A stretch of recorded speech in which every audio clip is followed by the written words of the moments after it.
Hadis ini menceritakan tentang 3 orang yang keluar dari kampungnya, kemudian dipaksa untuk bermalam di sebuah gua karena keadaan gak ono tempat ngiyup, gak ono tempat bernaung, kok ono gua. Akhirnya 3 orang ini melbu gua. Melbu gua tujuannya menginap karena malam hari. Ternyata wis nang jero gua ono gunung jugruk. Akhirnya waktu gede nglundung nutupi lawange gua. Blek. Nah, ini hadisnya di sini. Nah, nonton. Akhirnya apa yang terjadi? Nah, mereka berunding. Karena mereka semua ini termasuk orang yang berilmu. Mereka mengatakan innahu la yunjikum min hadis sakhrah illa antat wallah bisali amalikum. Wis, tidak ada yang bisa menyelamatkan kita kecuali Allah Subhanahu wa taala, dan Allah akan memberikan keselamatan kepada kita apabila kita mau bertawasul dengan amal kita. Nah, ini satu dalil tawasul dengan amal itu diperbolehkan. Kita dalam keadaan susah, dihimpit kesusahan, kesulitan, keruwetan, baik itu dari ekonomi, baik itu dari ujian orang, baik itu dari intervensi orang, ataupun wis alhasil kesulitan sing kita ini lek nafas iku koyo ditekek.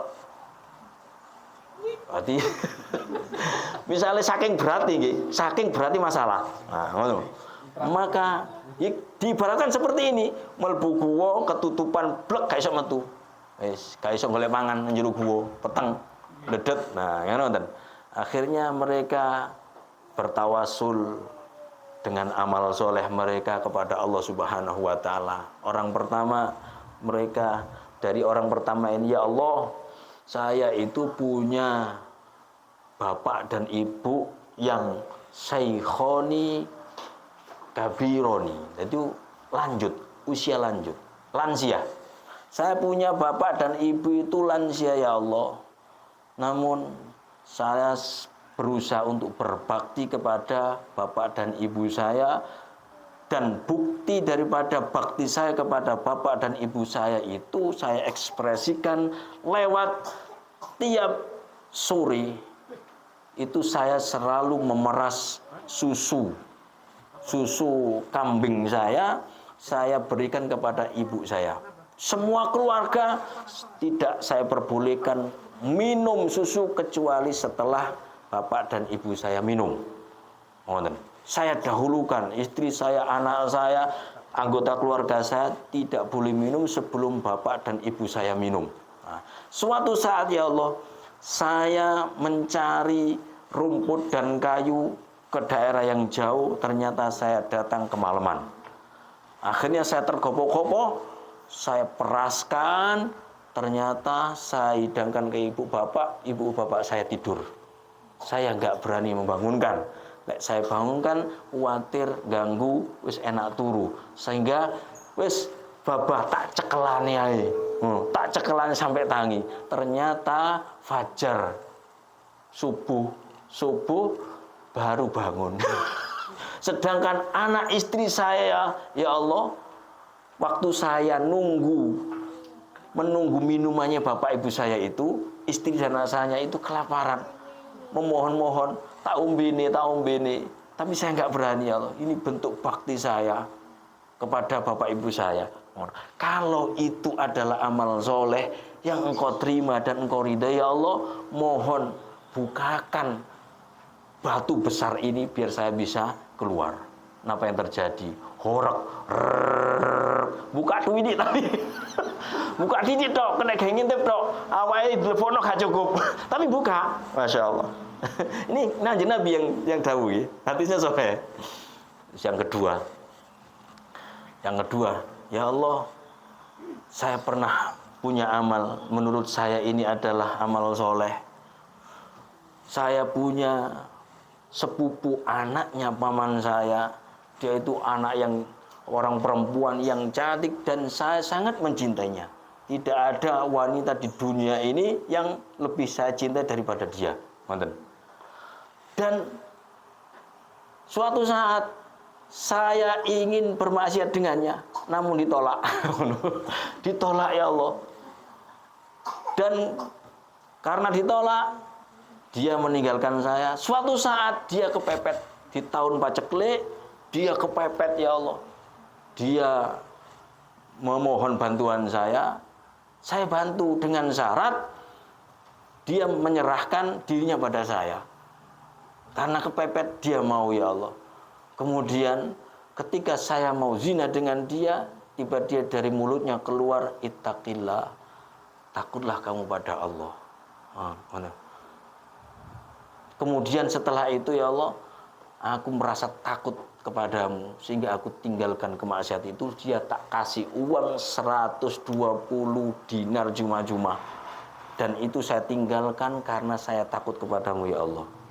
Saya meninggalkan yang haram, saya tinggalkan karena takut kepadamu. Kalau itu memang amal soleh dan engkau terima, mohon bukakan kesulitanku ini ya Allah.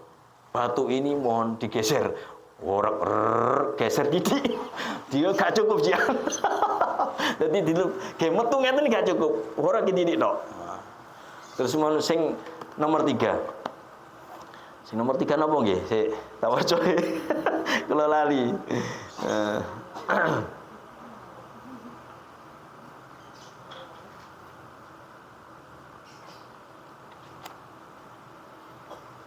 Nah, sing nomor 3. Sing nomor 3 niki menceritakan, ya Allah, menurut saya ini amal soleh. Saya punya banyak pekerja. Setiap pekerja kalau sudah waktunya gajian, saya beri gaji sebagaimana pekerjaan mereka. Ternyata ada satu orang dari pekerja saya nggak hadir. Sehingga itu saya tahan. Namun dalam hati saya, dalam azam saya, dalam niat saya, ini tak buahkan. Tak buahkan itu dikembangkan. Nah, tak kembangkan, tak belikan kambing betina. Ternyata sekian lama orang itu tidak muncul. Ternyata jadilah satu lembah kambing, satu lembah lembu, satu lembah unta. Jadi ada 3 lembah, saking akeh. Suatu saat ternyata dia datang, ya Allah, menagih, mana gajiku dulu. Aku pernah punya gaji, aku gak bisa datang ngambil, sekarang tak ambil. Akhirnya saya bilang, ya Allah, itu gajimu itu. Kambing 1 lembah, unta 1 lembah, lembu 1 lembah, itu milikmu, itu milikmu.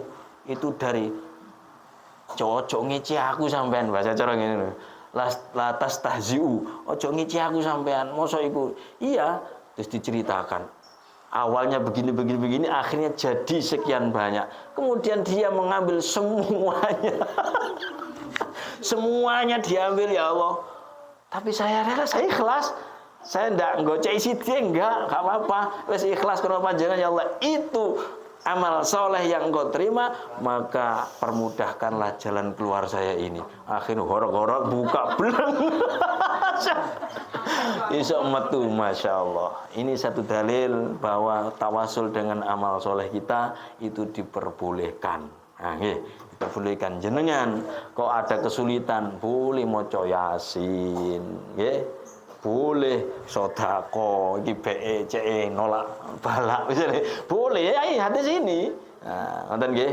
Ngoten saged kula aturaken. Wallahu alam bisawab. Subhanakallah bihamdik, asyhadu an la ilaha illa anta, astaghfiruka wa atubu ilaik. Wa sallallahu ala sayidina Muhammad walhamdulillahi rabbil alamin. Assalamualaikum warahmatullahi wabarakatuh. Nggih.